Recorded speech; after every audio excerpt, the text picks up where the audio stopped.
السلام عليكم ورحمة الله وبركاته، حيا الله المتابعين الغوالي، اهلا وسهلا بكم في فيديو جديد. اليوم الفيديو شوية مختلف.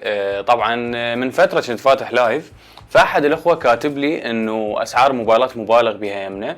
هو المتابع كان من العراق، بس هو قاعد يعني بمكان مو نفس المكان اللي أنا قاعد بيه. فالمهم كاتب لي شو اسمه، كتب لي باللايف بمعنى انه الموبايلات يمنا او اي نعم الموبايلات يمنا اغلى ويبيعوها باسعار مبالغ بها. طبعا انا بوقتها رديت عليه قلت له يابا ترى الموبايلات بالعراق او الالكترونيات بصوره عامه بالعراق اسعارها جدا منطقيه واسعارها جدا مناسبه وعليها الضريبه كلش قليله. اذا تقارنها بباقي الدول فشو اسمه يعني تكون اسعار جدا ممتازه. طبعا صار اكو اختلاف بالموضوع، واحد هيك يحكي واحد هيك يحكي. فاليوم ان شاء الله راح نسوي تقييم للموبايلات بكذا دوله، لان سالت انا متابعين من غير دول، واكو دول انا اعرفها مثلا يعني اعرف الاسعار بيها واكو بيهن رايح لهن. فاليوم ان شاء الله راح نسوي مقارنه بين اكثر من دوله ونشوف شنو الاسعار باي دوله افضل.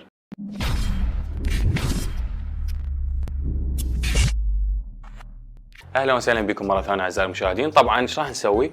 راح نطلع اسعار موبايلات لاكثر من دوله، تمام، وراح نقارن بيناتهم، اوكي، ونشوف. طبعا راح المقارنه تكون حسب الدولار، ليش؟ لان كل دوله تختلف عملتها عن الثانيه. وراح مثلا نختار فد موبايل معين حتى على اساسه انه نقدر نشوف هذا الجهاز. فلذلك انا قررت اختار سامسونج، لانه سامسونج موجوده بكل الدول ويعني وين ما تروح موجوده سامسونج، اوكي. فخلينا نشوف اليوم اسعار سامسونج بالعراق، ونشوف مثلا اسعار سامسونج بالمملكه السعوديه وبمصر ومثلا بالمغرب او بالاردن، يعني هذه الدول، اوكي. زين، طبعا بالنسبه اكو شغله بدكم تنتبهون عليها.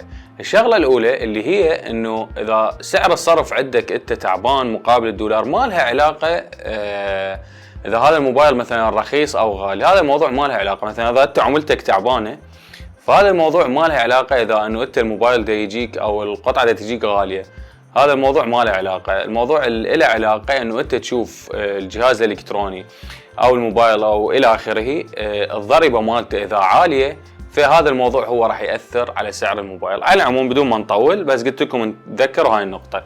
زين، احنا قلنا اختار من موبايلات سامسونج، اوكي. طبعا الموبايل الاول اللي هو السامسونج الاس 24 الترا. طبعا هذا الجهاز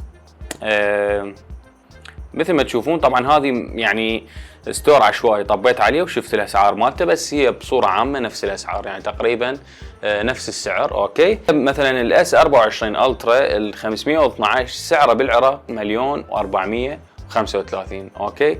طبعا اذا متابعين عرب مليون عندهم يمكن، بس عادي ترى مليون عندنا قليل، اوكي. ف1,435,000 مثلا تقسيم، اوكي، يعني يطلع سعره $963. الاس 24 الترا الذاكره 512. انتو خلينا نقارن السعر بالدولار، اوكي. فالسعر راح يكون $963. سعر جدا منطقي جدا، يعني سعر معقول، كلش مناسب، يعني ماكو اي فرق عن سعر الاطلاق، فرق جزء بسيط كلش. فعلى العموم هاي بالنسبه للعراق. زين، اذا شفنا نفس الموبايل شفناه بغير دوله، مثلا خلينا نشوفه بالسعوديه، اوكي.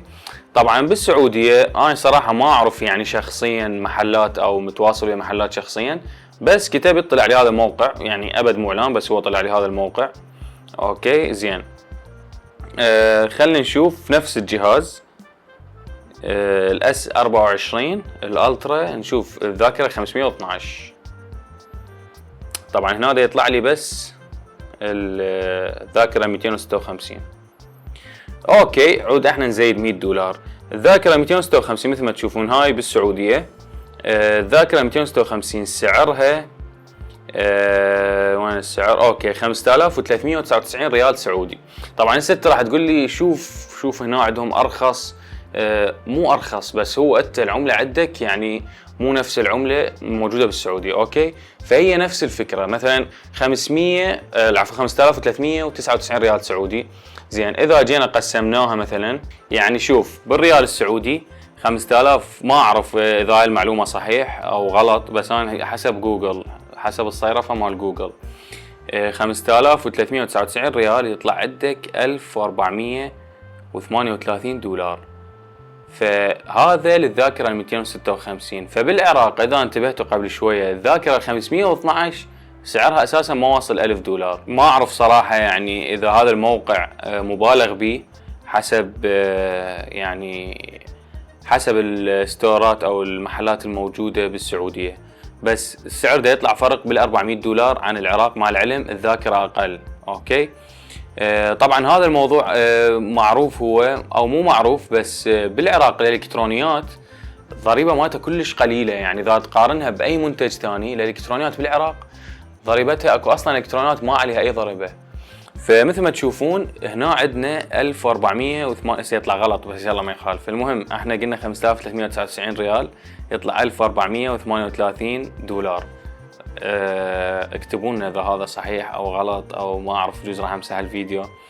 اوكي طبعا فرق 400 دولار. وصراحه ما اعرف اذا هذا الموقع هم مبالغين بالاسعار، لانه مثل ما تشوفون 5399. زين خلينا نشوف، لان اكو هواي هم يعني يعلقوا لي من مصر، يعني متابعين مصريين، فهم يكتبون يعني هيج تعليقات والسعر يمنه. خلينا نشوف السعر نفس هذا الجهاز سعره بمصر. اوكي طبعا ايضا هذا موقع عشوائي يعني ما اعرف، بس هو ستور، بس ما اعرف اذا اسعارهن مبالغ بهن، فاتمنى تصححوا لي بالتعليقات. زين خلينا نشوف نفسه الجالكسي اس 24 الترا سعره 51999 جنيه مصري. 51999 51000 وما اقول اكثر من حتى ما انسى. عفوا بمصر السعر ايضا كلش منطقي. يعني المتابعين المصريين ما اعرف يعني هاي التعليقات، يعني انا طبيت على موقع عشوائي سعره 51000 جنيه 51999 اللي هن 1074 دولار. انا الشغله الوحده اللي شاك بيها انه الصيرفه مال جوجل غلط فما اعرف اكتبوا لي بالتعليقات اذا ثلاثه كتبوا غلط راح امسح الفيديو. المهم سعر 1074 دولار، سعر كلش منطقي، ويعني بيش تريدوا يعني هذا هو سعره. يعني السعر فرق بسيط كلش عن السعر عفوا عن سعر المصنع طبعا، بس مهما يكون يظل السعر بالعراق ارخص. مثل ما تشوفون اس 24 الترا 512 مليون و400 اللي هنا طلع عن قبل شويه ب 900 دولار. اوكي فاذا مصر ايضا اسعاركم جدا منطقيه.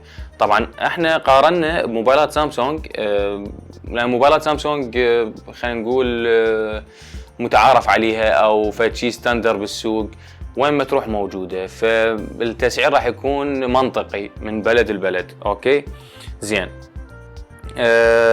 طبعا مثل ما قلنا مثل ما شفتكم الاسعار، ما اعرف انا صراحه اذا الاسعار غلط او صحيح، بس حسب اللي شفته وسالت هواي يعني من المتابعين اسعار كلش منطقيه بالعراق. ما عرفتوا على شنو، بس هو انت مثلا بالسعوديه عندك 5399 ريال، هو يعني العمله مالته احسن، فلذلك يعني ما لها علاقه السوق. هو الموبايل بكل الاحوال راح ينباع بالدولار، لان مثلا ماكو مصانع بالسعوديه، ماكو مصانع بالعراق، اكو يمكن مصنع بمصر التابع سامسونج. اوكي فالعمله راح تكون دولار، فانت اسعار عندك بالعراق كلش منطقيه.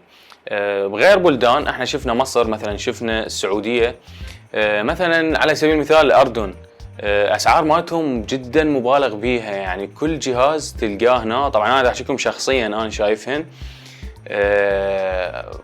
اسعار جدا مبالغ بيها، مو بس على الموبايلات، على كل الالكترونيات، يعني حتى على شغلات اكسسوارات الضريبه ما اعرف يعني صراحه شنو النظام عندهم، بس اسعارهم يعني جدا مبالغ بيها.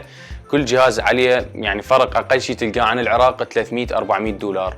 اكو شغلات حتى بسيطه مثلا شاحنه مثلا بروتكتر مثلا هيدفون الى اخره ما يتقارن اصلا بالعراق. فالقصد انه انتم هنا بالعراق صحيح يعني انا هم اوكي، بس صحيح العمله تعبانه، بس ضريبه قليله. اوكي، فعندنا الاسعار جدا مناسبه اذا انت حسبتها او قارنتها فقط بالدولار. وهذا كان كل شيء بالفيديو، اتمنى يكون الفيديو وضحت به وجهه نظري. واذا عجبكم المحتوى لا تنسون لايك المقطع، واذا اول مره تشوف القناه سوي اشتراك وفعل الجرس حتى ما تفوت اي فيديو. واذا حاب تتواصل وياي على اي موقع من مواقع التواصل حساباتي كلها بالوصف. شكرا لكم، وان شاء الله نلتقي بالفيديو القادم. في امان الله.